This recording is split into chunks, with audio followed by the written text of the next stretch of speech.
A Idade Média é caracterizada, dentre outros aspectos, pelo grande poder e influência da Igreja Católica. Isso aconteceu porque durante esse período havia uma forte descentralização do poder político da Europa, isto é, não havia grandes estados fortes, mas sim a formação de feudos, onde cada feudo tinha suas próprias regras, moeda, jurisdição, etc. Dentro desse mundo tão descentralizado, tão dividido, a Igreja Católica conseguiu manter seu poder, a sua união e, consequentemente, a sua relevância para os indivíduos que viviam naquela época. Foi nesse período da Idade Média que a Igreja Católica começou a perceber a importância da filosofia para manter a sua relevância e seu poder. Os membros da Igreja começaram a perceber que relacionar a razão com a fé poderia ser útil para converter pessoas ao cristianismo e, dessa forma, atrair mais fiéis para a Igreja, principalmente atrair aquelas pessoas mais céticas, já que os dogmas da Igreja seriam provados utilizando-se o pensamento racional e filosófico.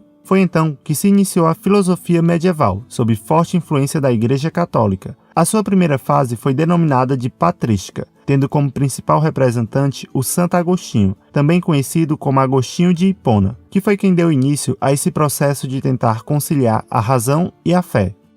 Santo Agostinho nasceu em Tagaste, no norte da África, em 354 d.C., e desde cedo foi incentivado aos estudos, à busca pelo conhecimento. Dessa forma, passou a estudar filosofia, literatura e retórica. Posteriormente, se tornou um professor de retórica bastante conhecido. Entretanto, quanto mais ele estudava, mais ele sentia que faltava algo. Diante desse vazio existencial, ele se dedicou a buscar a verdade, ou seja, conhecer a realidade do mundo, saber o porquê das coisas, saber a verdadeira razão das coisas serem como são.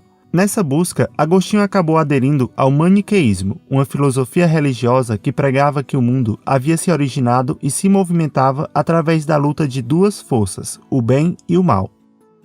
A adolescência de Santo Agostinho pode ser considerada pagã, já que ele não era convertido ao cristianismo.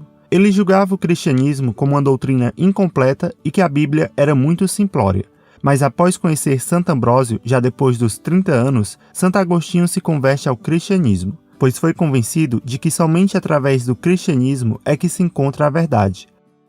Com base em seu conhecimento em filosofia e fortemente influenciado por Platão, Agostinho vai tentar relacionar a razão e a fé, para dessa forma trazer uma comprovação filosófica para os dogmas da Igreja, e assim mostrar para os pagãos o verdadeiro caminho para se encontrar a verdade. Como exemplo disso, temos a explicação lógica e racional que ele buscou dar para o livre-arbítrio e para a relação entre bem e mal. Muitas pessoas se afastavam da Igreja por conta do seguinte questionamento: se Deus criou tudo e ele é bom, por que ele criou o mal? Agostinho vai dizer que Deus não criou o mal. A maldade é simplesmente a ausência do bem. Onde o bem não está, nós damos o nome de maldade, mas maldade não existe. Podemos relacionar isso com a luz. Onde a luz não existe, nós damos o nome de escuridão. Escuridão não existe, é simplesmente a ausência de luz. Portanto, onde o bem não estiver, o mal acaba se proliferando. Dessa relação entre bem e mal, podemos adentrar na explicação para o livre-arbítrio. Para Agostinho, Deus deu liberdade para as pessoas fazerem o que bem entendessem, mas também deu as instruções de qual caminho elas deveriam seguir. Se o indivíduo não segue esse caminho, a escolha é dele. Existe um caminho a ser seguido, mas esse ato de seguir é escolha de cada pessoa. Essa liberdade que Deus deu às pessoas pode fazer com que certos indivíduos cometam atos ruins, e se cometem, a culpa é deles, e não de Deus.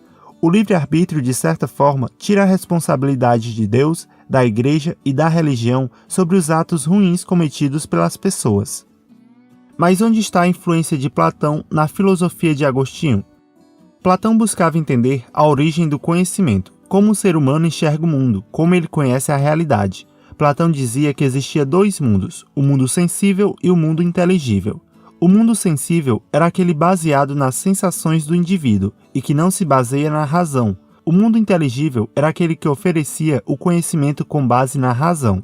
Com base nisso, Agostinho cristianiza as ideias de Platão. Para Agostinho, o mundo sensível é o reino dos homens e o mundo inteligível é o reino dos céus. Se para Platão só é possível atingir o mundo inteligível por meio da razão, para Agostinho só é possível alcançá-lo se convertendo e se entregando a Deus. Para Agostinho, para você realmente conhecer o mundo ao seu redor, não basta apenas usar os sentidos e a razão. a qual ele chama de razão interior ou natural. É necessário que se tenha uma razão superior, e essa razão superior está em Deus. Então, uma pessoa sozinha consegue alcançar somente até a razão interior ou natural. Para ir além disso, precisa-se de Deus. Deus é quem ilumina as pessoas para que elas encontrem as verdades eternas. Essa teoria de Agostinho ficou conhecida como teoria da iluminação. Outro ponto importante na filosofia de Agostinho é sobre o amor. Para ele, o amor que a gente busca aqui no reino dos homens é um amor imperfeito. O amor verdadeiro e perfeito só encontramos em Deus. Por isso, antes de Agostinho se converter ao cristianismo, ele sentia um vazio existencial. Ele dizia que antes de sua conversão, ele buscava preencher seu vazio com coisas finitas, o que era algo em vão. Era como se ele estivesse tentando matar a sede com água salgada, o que apenas fazia com que sua sede aumentasse ainda mais. Este vazio que ele sentia e que muitos sentem é infinito, podendo ser preenchido apenas com uma coisa igualmente infinita, que é Deus.